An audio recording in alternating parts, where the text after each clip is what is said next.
Early in my journey as a teenager, I always find myself questioning God's existence. But then one day I realized the first step is wanting Him to exist. Hello everyone, welcome to my YouTube channel. I'm Ebrar. Today I want to talk about seeking God's existence, and I will start it with my journey. I was born into a Muslim family. While my father wasn't particularly religious, but my mother certainly was. From the age of 4, I attended religious classes with her, so I grew up in that environment until I was 18. I must admit, during those years, my faith was shaking. I had so many questions, so many doubts, but I always awaited asking them. Back then, questioning felt like it would only lead to internal distraction, especially since I couldn't find the answers that I needed, not from my mother, nor from the internet. Looking back now, I can say with certainty that I did the right thing. You can't jump into a pile of trash to sort through it without wearing a mask. If I had dived into that sea of doubt without any protection, meaning without a solid foundation of knowledge, I probably have drowned. So that's why at that time, stepping away from questioning, that was the right decision for me. So I avoided questioning until I was 18, and then my mother wanted me to study theology at university, and even though my own desires were different, I knew that if I didn't follow my mother's orders, I wouldn't be able to find a common ground with her. So I started. For the first 2 years of theology, nothing changed. I had an imitative faith.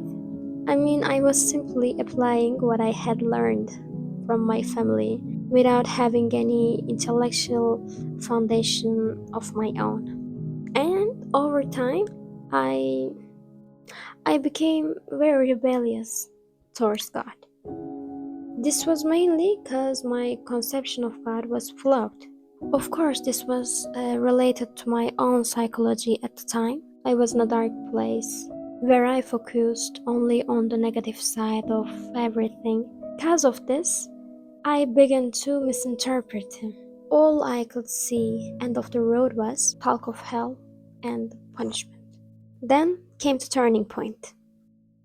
I started thinking, if there were no God, I would be free.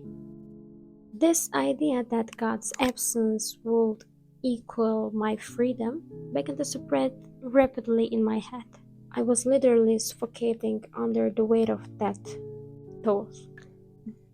But God wasn't angry to me for those thoughts. Despite all that rebellion, I can say that because something else happened. I'm thinking like that.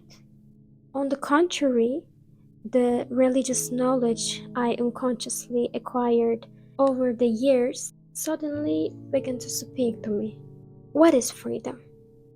What does it really mean to me? Did I have my own definition of freedom? Or had I just mindlessly adopted the popular concept everyone talks about? Is absolute freedom possible? And most importantly, would that kind of freedom actually bring happiness? The last question made me pause. What would happen if I be free?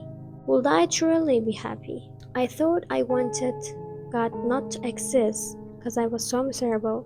So I convinced myself that His absence would be my happiness.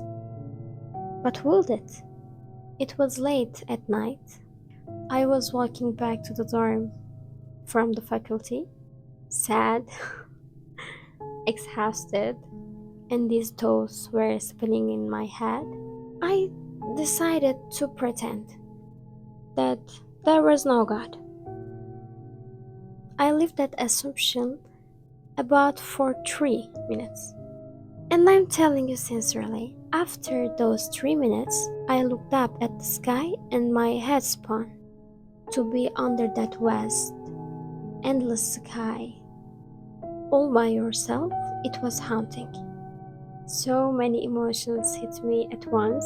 The loneliness was the worst part. There was no one. No one listened to you, no one to see you, no one to love and protect you, no one to wish you well. You're crying, but there's no one to call for help.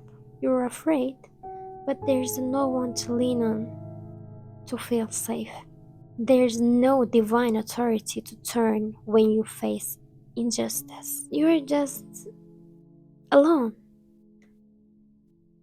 It felt so dark, so cold, so hollow. The idea of this universe having a no ruler is terrifying. A plane without a pilot. There is no one to control us. Everything is uncertain. Anything could happen to us at any moment. We could crash, we could vanish. It is total unpredictability. But perhaps the most painful part was the realization that you have no home. Over time, you realize this more deeply. We are all looking for a place to arrive. Life is an exhausting journey, and we desperately need a destination. In Islam, the afterlife provides a meaningful finish line. But when you take away the afterlife, you're left with a journey that leads you nowhere. Why did I go through all this? Why did I endure these hardships? There is no answer, and we can just brush this aside. Human beings are meaning seeking creatures. Unless this meaning is provided, we can never be satisfying, no matter how many logical explanations you find. If you can't explain the why and the purpose, everything just turns into a pile of junk. It is total uncertainty. There is no one watching over you while you live. Just as you have no sanctuary while you're alive, and you have no safe harbor when you die. It is completely unpredictable, so helpless. I always felt like my family was restricting me, but when I moved to a different city, my first instinct was pick up the phone and call to my mother for help. And it made me think, what if they weren't there? I would be such a lonely, desperate situation. I realized that even though they might restrict or upset me sometimes, I could never accept their absence. It's not just about parents. There are people in our lives are good with. We simply cannot accept a world where they don't exist. My realization about God followed the same path. Sure, he sets orders and provisions. He speaks of consequences if we didn't follow them. But we can just reduce him to those sentences. We cannot overlook his mercy so easily. It would be unfair to adopt to distorted views of others as ours without thinking for ourselves. Anyone who reads, who thinks, really wants to see will realize that God's commands are not arbitrary. Every command has a purpose. If you look closely at the divine penal system, you will see it prioritizes human rights above all else. Allah may forgive a sin committed against him, but for a wrong done to another human beings, he requires that person's forgiveness first. This isn't about arbitrary rules. It's about what must to be. It's about justice. His rules are not there to restrict my freedom, but to protect my very existence. Look around us, the violent oppression, the inhumanity. Sometimes it's too much to even watch the news. If there's no hell, then what should there be? When you look with desire to understand, you will see the wisdom behind it. If he doesn't protect our rights, then who will be? So wouldn't the absence of hell be a great tragedy itself? For me, for all of us, His absence would be a big tragedy. I would much rather live with his laws and his justice than drift in uncertainty and purposelessness. I want a divine justice system where law and order prevail. I want the plane have a pilot. I wanted him to be there. In the end, I found myself saying, I'm so glad you exist. Allah, I'm so glad you exist. Thank you for your existence. You see, faith is a matter of heart. Yes, we can present rational evidence for existence of God, but we can never fully prove it in scientific senses. If it were 100% proven, the test of faith will disappear. Isn't the whole point of belief to distinguish those who sincerely seek Him from who don't? If everyone were forced to believe by proof, the real system, the beauty of choice would collapse. Yes, we can support it with reasons, but belief is a matter of heart.